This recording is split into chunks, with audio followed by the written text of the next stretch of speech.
So this week I'm teaching in European time zone, so I get up at 1:30 each morning and then start class at 3 a.m. and then I'm done at between 10 and 11 a.m., which is kind of nice because then I take a nap and then I have a second day. I have a short little day that's just like all fun, and it's mostly fun anyway. So yesterday we went out to the park, and but not so good for your sleep, as it turns out. Kind of hard to go back to bed after that. Kind of horrible. Brent wakes up when I go to bed. That's great. We're 24-hour company now, Brent. Like on-call support. Yes, and it doesn't help that I try to go to bed and it's bright outside. It's completely bright. So I have goggles that I put on that I usually wear on planes to try and sleep better. Yeah, it doesn't work. Have you tried taking a supplement like valerian, or what's the other one? I forget the name. I call it Sleepy Time Turbo. Melatonin. Yeah. Yes. Yeah. I've done that in the past, and it hasn't done well for me. So I should probably try it again, though. I should give it another shot. Because then I have this, and then next week. With melatonin, you have to take it about 2 hours in advance. So if you're expecting it like a half an hour return, that's not how it works. Oh, I can do that. Yeah, I see it coming. I mean, I know I need to be in bed at 5, as ridiculous as that sounds. So I can take it at 3. But that's a normal day, so what time? But then we have so this week I'm doing the 3 a.m. to 10 a.m., 10, 11 a.m. Then next week I'm off. I go fly out to Omaha for a client. Then I'm coming back here. And then starting next week, or the week after that, I have 5 p.m. to midnight. So I have classes for Australia, and then that's 5 p.m. to midnight. I'm like, that's actually not so bad. That's kind of doable. Because then you go to bed at 12:30 and you sleep in late. The hard part's going to be me being energetic at 5 p.m. That's going to be the hard part. That's not my peak hour. Yeah. Nope. Speaking of which, we have our class list up on the screen there. So our performance tuning when you can fix the queries just sold out. So our Seattle conference event, 2 days, Monday, Tuesday in Seattle, right before the PASS Summit, just sold out at 92 seats. I believe it is. So it was the Big Picture Theater said that they could bring in more chairs. And I'm like, no, I don't really want people sitting on, brought in chairs.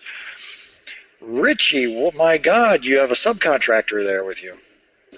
Yeah, I blame this one for all my DynamoDB crap. It's your fault. Richie has twins. Who knows? Ouch.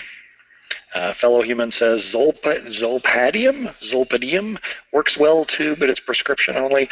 And I have this thing against, I don't know why I have this thing against prescription drugs.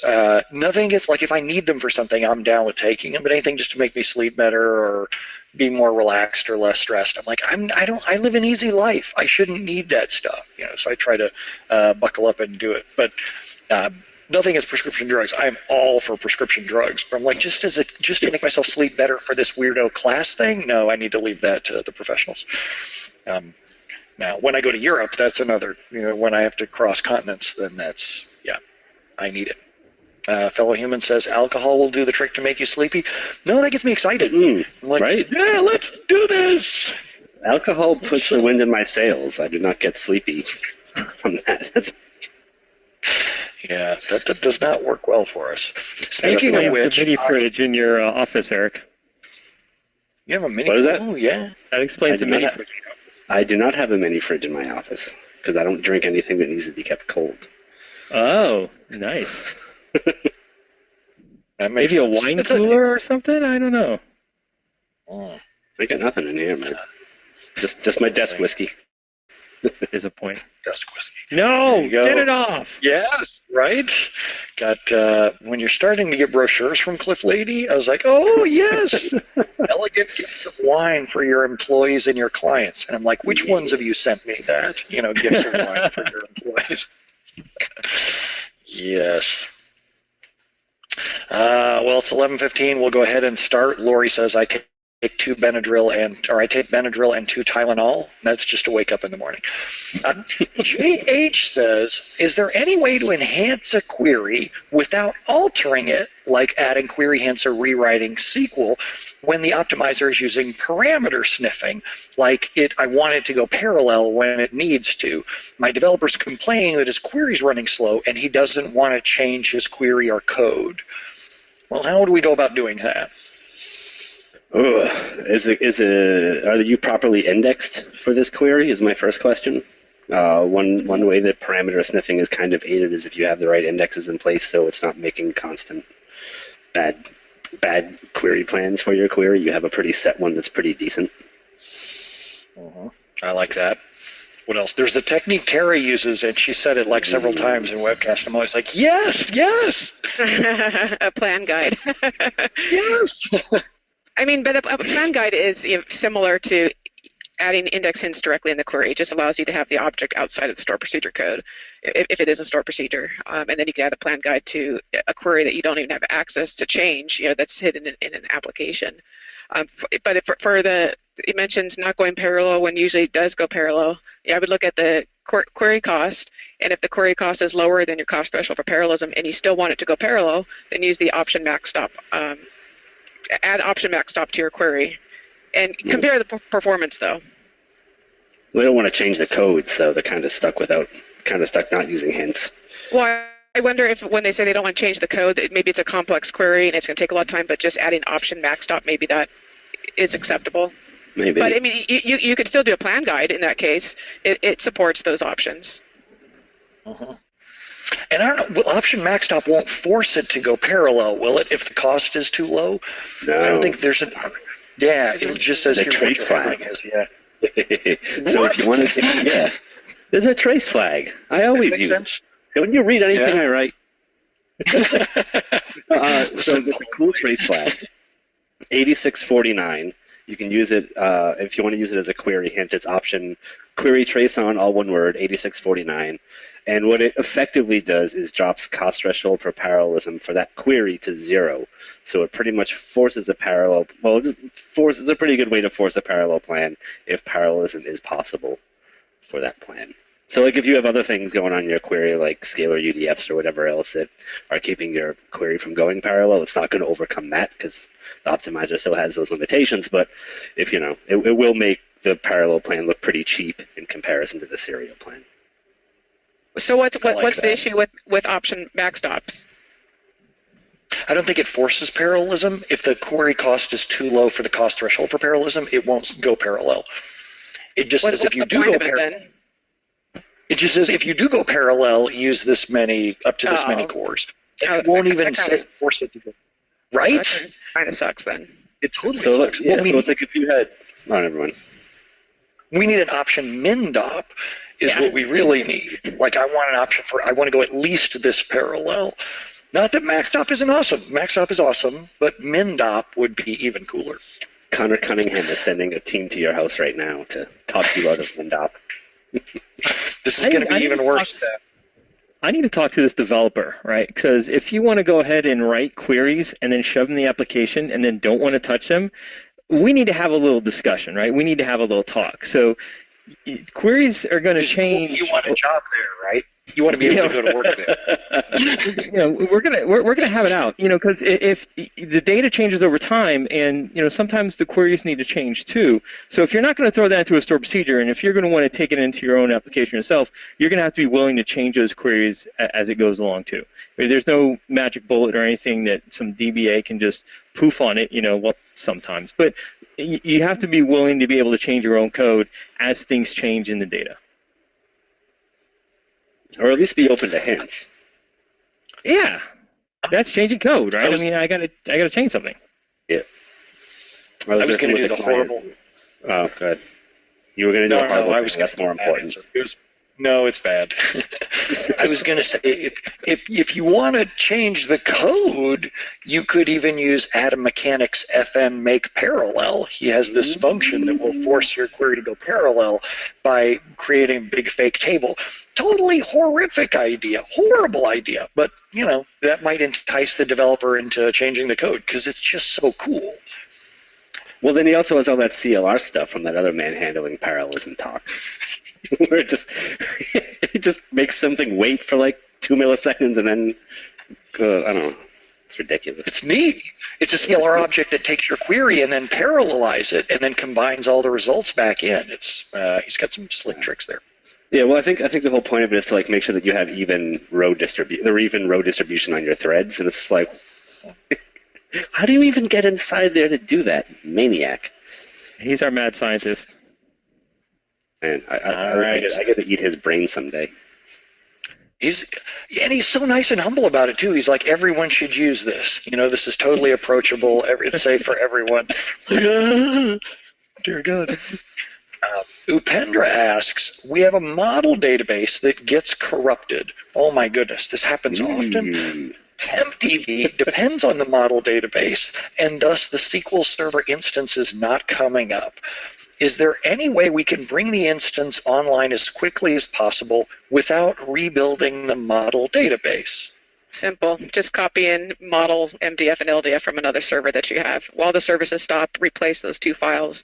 It should come online, but you need to figure out why it's getting corrupted. You probably have an issue where other databases might start getting corrupted. That's terrifying. The first thing I would do is run dbcc checkdb on other stuff, because who knows what else is happening. Yeah. And check your event log. You might have some disk issues. Mm-hmm. Model is so tiny relative to the rest of your databases. So if the model database is repeatedly corrupt when you start SQL Server, that's where I get really worried. Mm-hmm. That's terrifying. Where would you guys look to find corruption issues in terms of if any events were happening? Where else would you look other than the SQL Server error log? Anyplace else? System log, event log. If it's a cluster, maybe the cluster log as well. God, it could be dropping storage offline. But really, dbcc check DB and see how bad it is.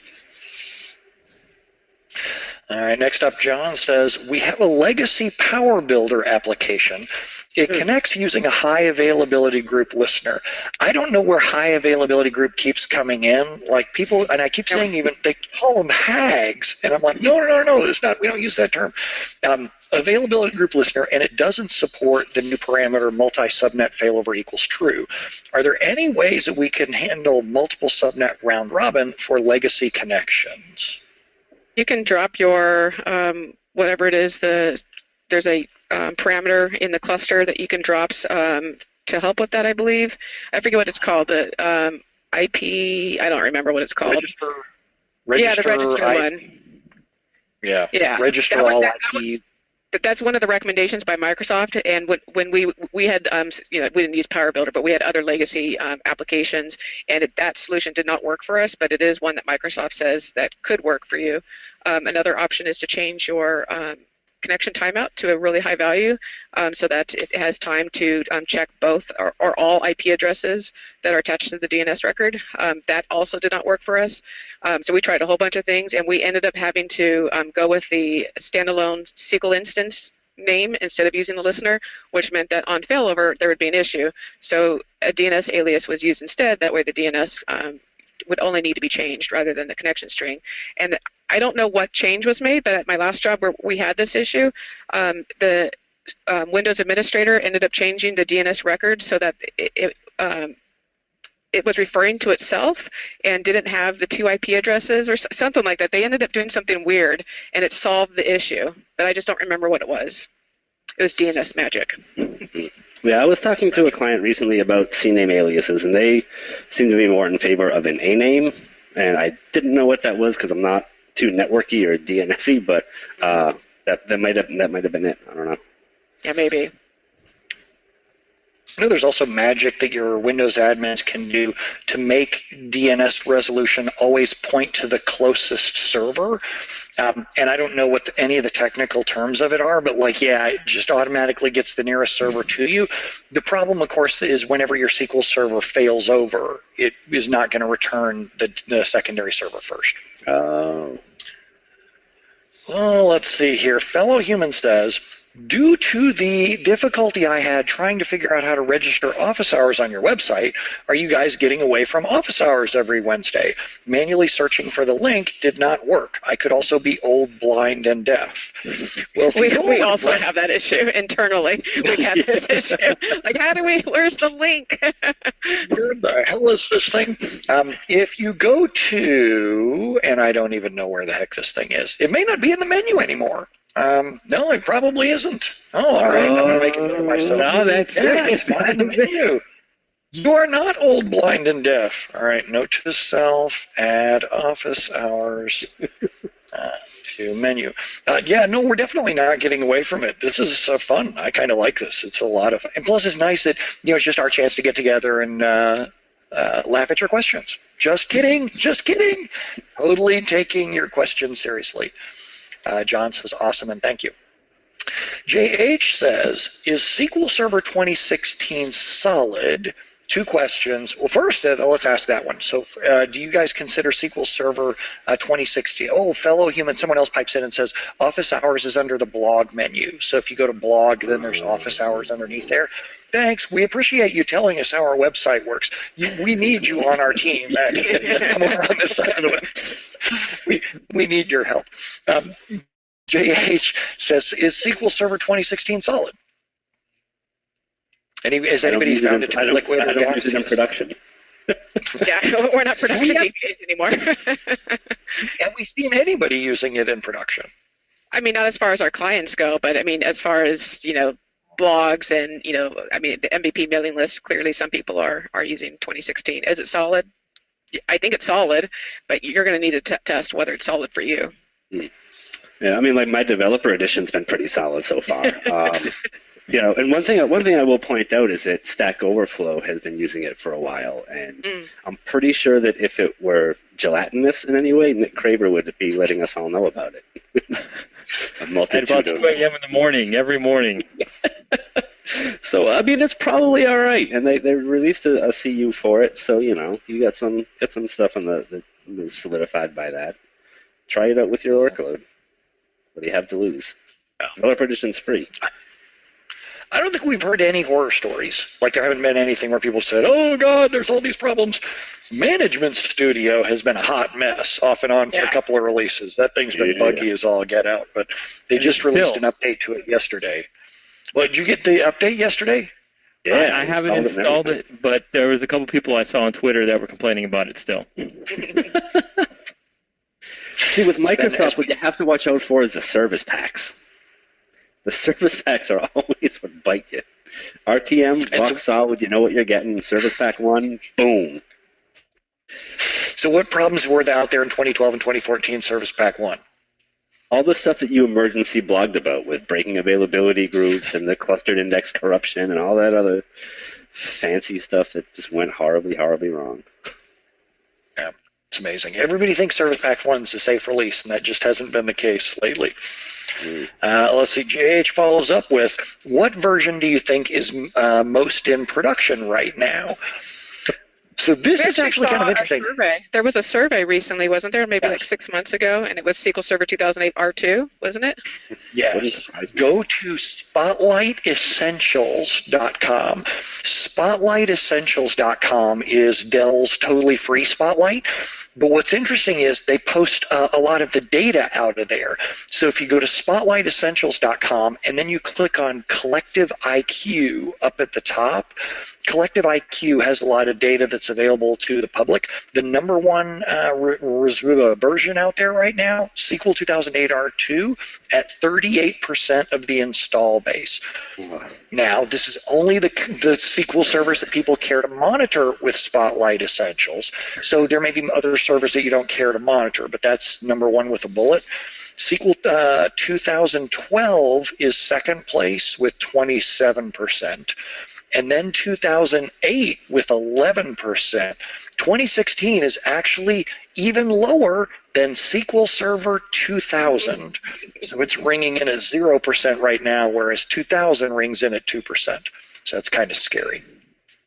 It's worse than Android fragmentation. It's worse than Android fragmentation.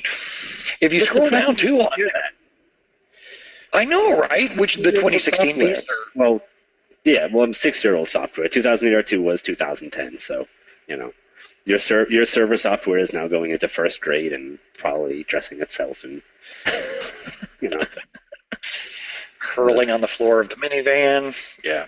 It's I'm of the opinion, like, for the most part, 2008 was really good. I mean, it serviced a lot of needs. People were pretty happy with it. It's not terribly broken. It's the part that gets broken is if you want to do always on availability groups, man, you really need to jump all the way to 2012 or 2014, and that can be a big scary jump for people. But those are awesome versions. Well, I wouldn't deploy a new availability group on 2012. That seems. And why not? Well, it's still V1. You know, it's still the first availability group rollout, and it doesn't have all the cool new features and optimizations and other stuff it doesn't have like all the extra stuff that 2014 added and 2016 added. If I were doing a brand new install and I wanted to, unless like, you know, because one thing that I wonder about for the reason that people are on such old versions is like, are they just using vendor software and the vendor hasn't okayed newer versions, or why are they stuck there? And that's the big question for me. Why are you stuck? Mm-hmm. Yeah, the problem that I had with 2012 is whenever you lose the primary, the secondaries, the databases just disappear out of Object Explorer, so it's hard to tell, like, for example, query how far behind the replica is. Your read-only reports fail, and then you have to go force one of them to be online or wait for, you know, automatic failover to happen. In 2014, even when the primary's down, your secondaries, you can still go query the databases. You can't get there through the listener. You have to know which server name to connect to directly, but at least the replica's there for you to run queries against. Another thing that's interesting out of Spotlight Essentials over there, 59% of all SQL servers being monitored are virtual, as opposed to 41% are physical. I would read some of that as the people who would use a free monitoring tool are also probably the kinds of people who have virtual servers, whereas the kinds of people who have big, beefy physical SQL servers might be more likely to use a paid monitoring tool. All right, folks, that's all of your questions. Now's a good time to go throw in your questions. All right, Eric asks, I've been trying to troubleshoot a stored procedure that is sending mail. Look, stop trying to send me mail, Eric. I don't appreciate it from you. Are there scenarios? It's Valentine's. It's a little late for our Valentine, Eric. Are there scenarios when SQL Server fails to log mail activity in either sysmail log or sysmail mail items? Because that is what I am seeing. Have any of you guys used SQL Server to send mail and had to troubleshoot it afterwards? Yeah, I'm more for like DBA processes than, you know, an application process. I wonder if Eric's tried the sysmail_all items. You might find data in there. I don't know that I've ever seen it fail to log. I've definitely encountered issues with database mail. You could try restarting just database mail rather than the whole SQL Server service, but try sysmail_all items. I like that. Eric says, is my video frozen for you? Yes, your video is frozen for me. But at least you're frozen in what looks like a pensive... No, your audio's there. Great. You look like you're frozen in a pensive tone there. Stop your webcam and start it again, and that always works for me. In terms of troubleshooting, sending Richie's faking being frozen. There you go. Yeah, you're back now. Now you're back. The problem I always have with stored procedures sending mail is you got to be really sharp about debugging that stuff, because there was this one time when we tried to send out emails to customers and we had a little bit of a loop in the code, and I woke up to over 50,000 emails in my inbox, and I thought that was bad until I realized that everyone in the company had over 50,000 emails in their inboxes, and we'd filled up the Exchange server's drives. We did that with SCOM. SCOM was sending out 12 alerts 12 emails per alert on a lot of our systems, and then we had some kind of massive outage, and so hundreds of servers were suddenly sending emails, and Exchange admins were like, "What did you guys do?" Denial of service attack against our email server. Fellow human asks, "Hi all, we're planning on migrating from Microsoft SQL Server to Postgres. Do you know of any good tools?" Excel. SSIS. Copy, paste. Yeah, SSIS has connectors to both. This is going to be, that's like a big bang migration. It's not like you gradually feed. It's like you're going to take a big outage and you're going to push all the data across and then stand up on the other side. That's kind of risky. I would be really interested in hearing why you're migrating. What is it that you're migrating for? Because that's we always find that kind of thing really interesting. Probably licensing costs. That's what he says. That's the most common. Yeah. Reducing the project cost.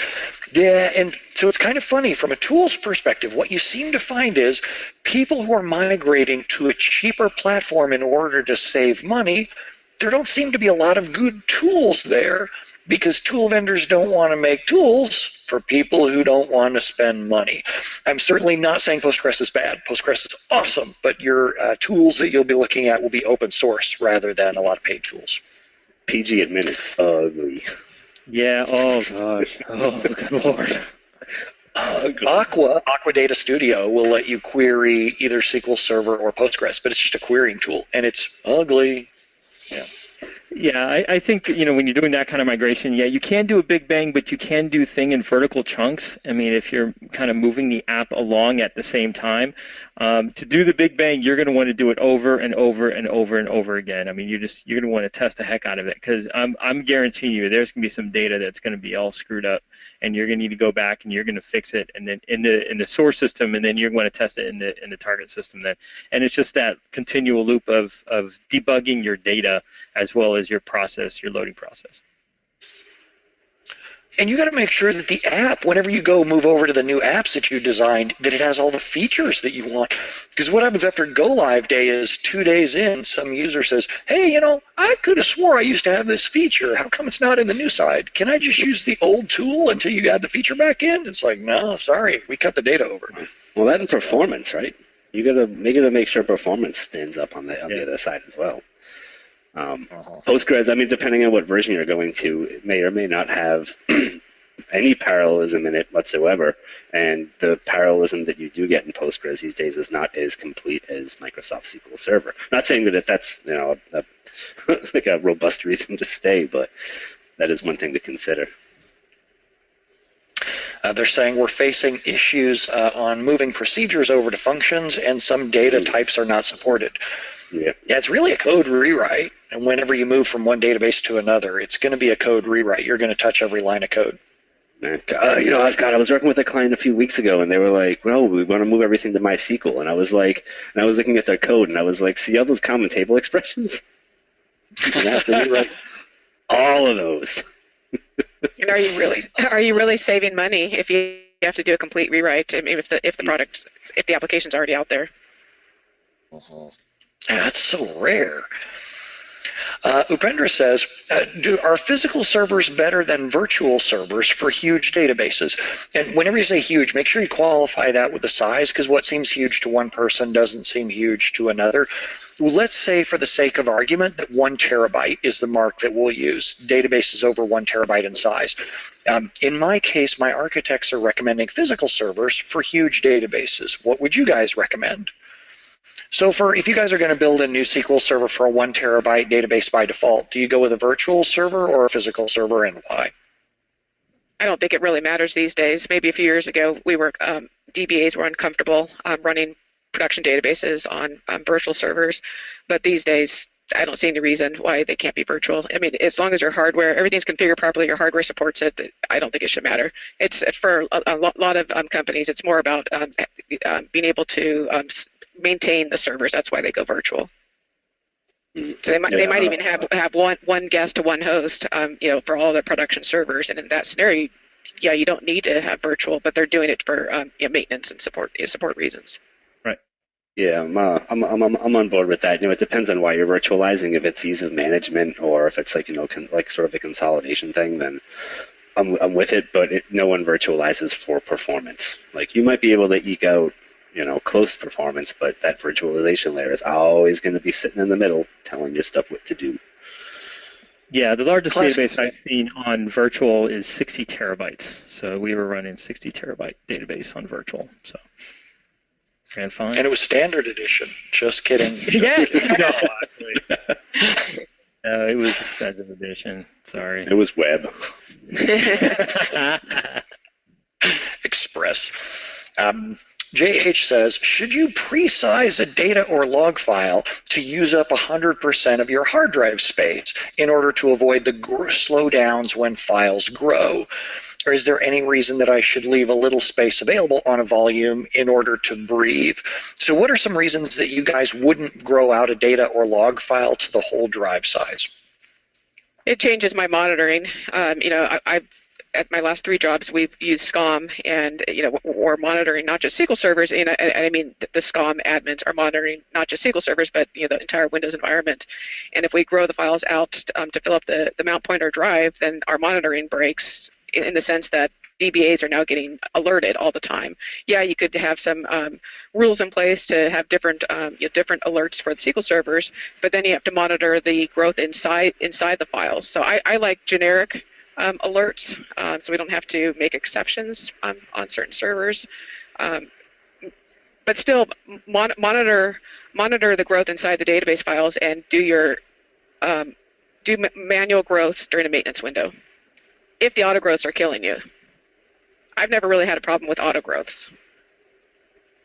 Because you want to set your auto growth size to something that isn't going to kill you. If it's with data files, you just turn on instant file initialization and that problem kind of goes away. With log files, though, we still have to pause when the log file grows out. Just figure out what your growth size can be where users won't freak out. That's what you set your auto growth size at. Any opinions?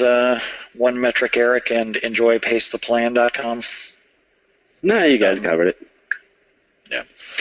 The other reason I'd say I wouldn't want to pre-grow out is development environments. Sometimes you want to restore from production over to development, and you don't want to take up more space than you need to.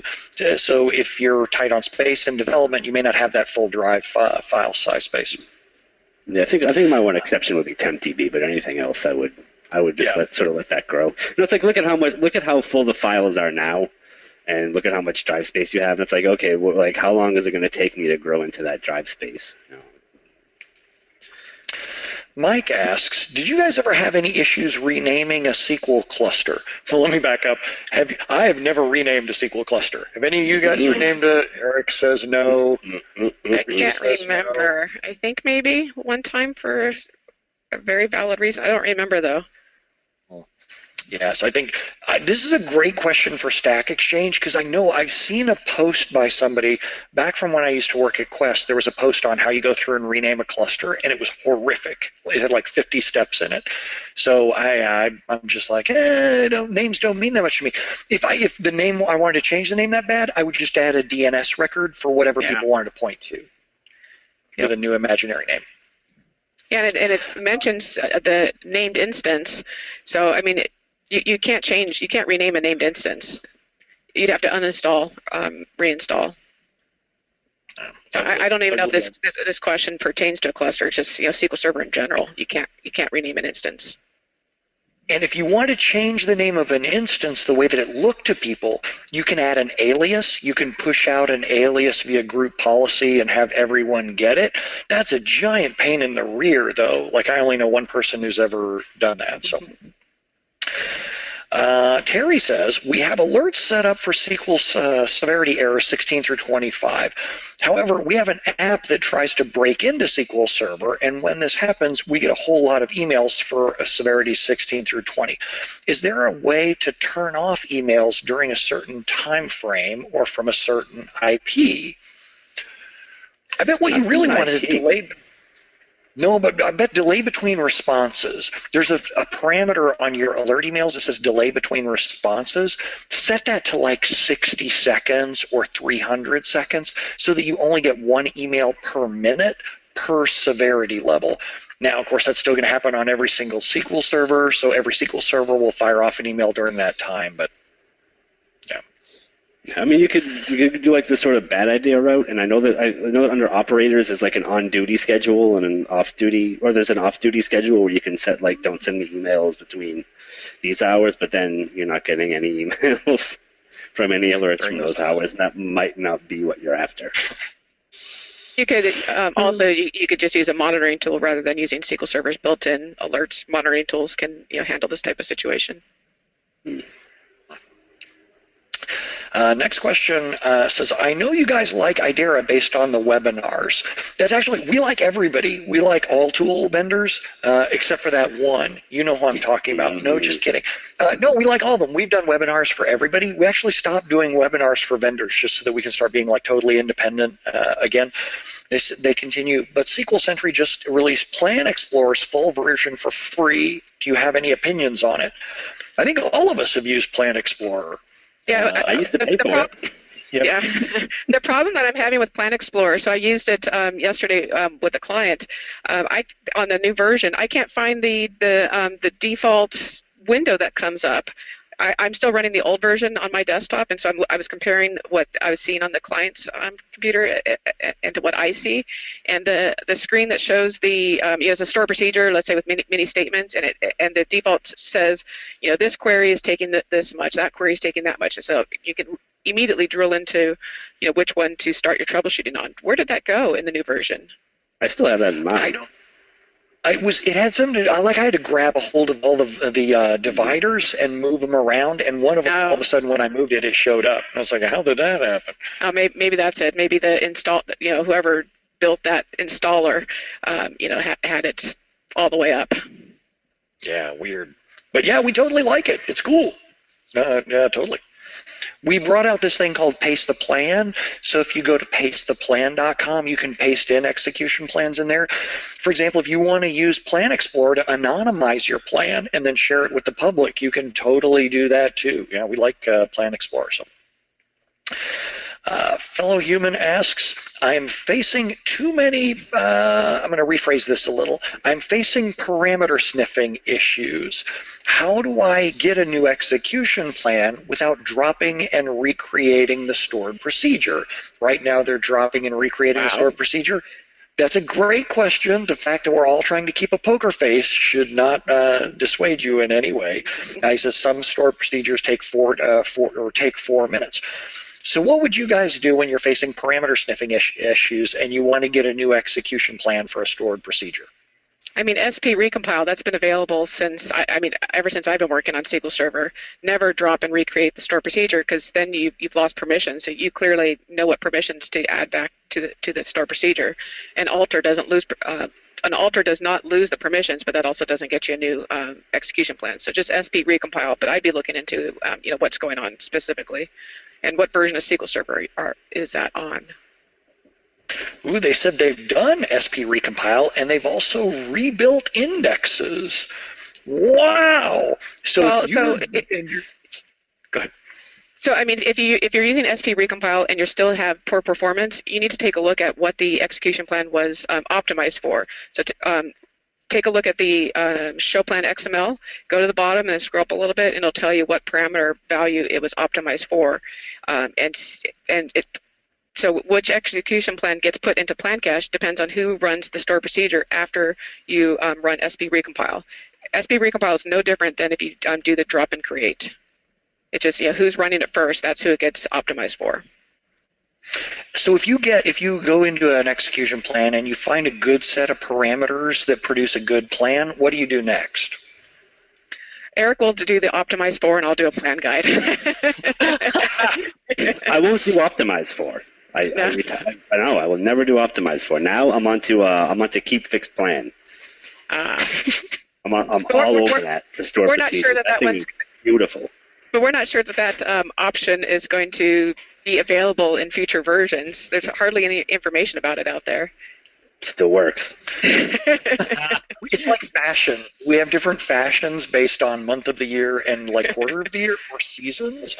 I used to be totally anti-plan guide until they saved my life, and then I was like, plan guides are amazing. I used to be totally anti-query hint until I saw how easy that was. So there, if you search for, and check your watches, ladies and gentlemen, we're 30-some minutes into the webcast, and we finally announced it.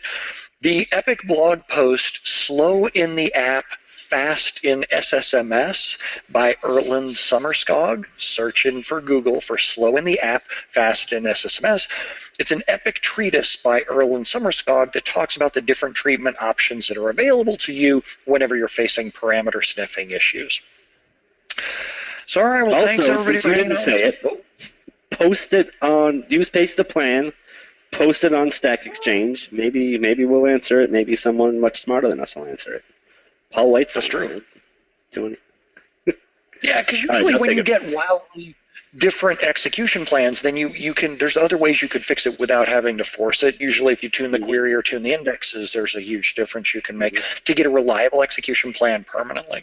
Temp tables, no local variables. Da da da da da. Listen to us rant about query plan problems. All right, well, thanks everybody for hanging out with us this week, and we will see you guys next week at office hours. Adios. Bye.